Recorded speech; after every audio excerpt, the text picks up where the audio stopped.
Good morning, children. Now let us know more about population pyramid or the age sex pyramid.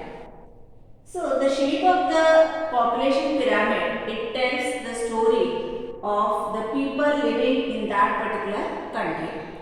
Now if you look at page number 73 and 72 of your textbook, you will see some population pyramids.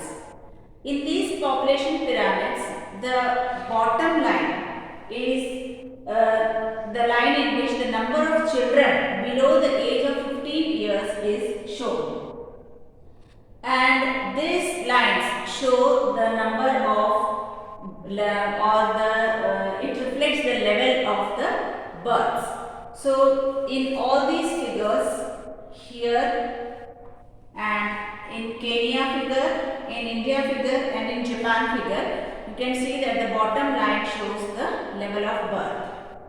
Now the size of the top shows the number of aged people above 65 years and it reflects the number of death, because by the time we see that the people reaches 65 and above, the gap narrows down.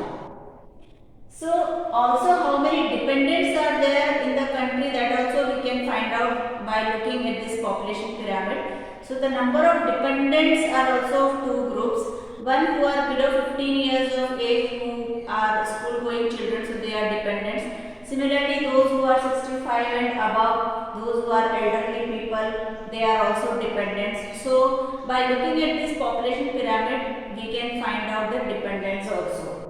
Then in between 15 to 65 is the working age. So those who are working in the working age are economically active. So that also we can find out. Now if you look at the population pyramid of Kenya, so which is given in your textbook, you will find that the birth rate and the death rate both are high. And so the broad base, it is broad at the base, but rapidly narrows down at top, because although many children are born, large percentage of them die in their infancy and relatively few become adult and very few become old people.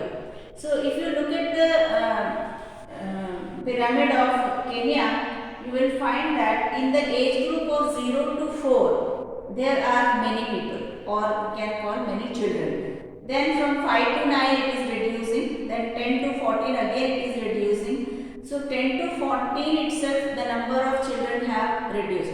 So this is the data of a particular year. So you can see that in a particular year the children were born so many, but as they grow up the number decreases. So that shows that as the year passes on, the number of death is increasing.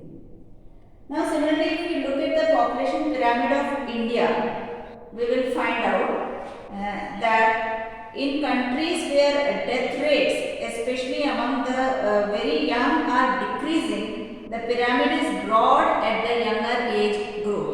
So in India we can see that from 0 to 15 years, the narrow range is broad, because more infants survive to adulthood. And this can be seen in the pyramid of India.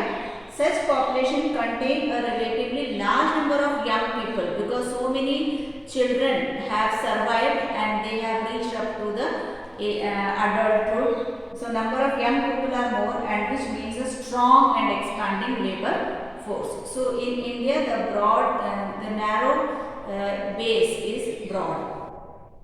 But if we look at the case of Japan, so in countries like Japan, the birth rate is very low. So this is of a particular year. So in this year we can see that the birth rate is very low in 0 to 4, then little high in 5 to 9, then little higher in 10 to 14, and little more higher in 15 to 19. That means as the year passes on, the number of birth rates are decreasing.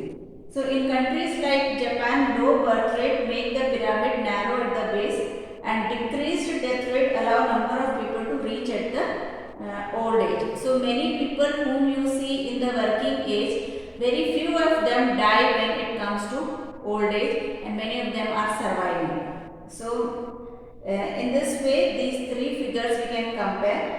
And skilled, spirited, and hopeful young people endowed with positive outlook are the future of any nation. And we in India are fortunate to have such a resource. In India, we are having young population and working population is more, so we are fortunate. They must be educated and provided skills and opportunities to become able and productive. So this is all about this chapter, human resource.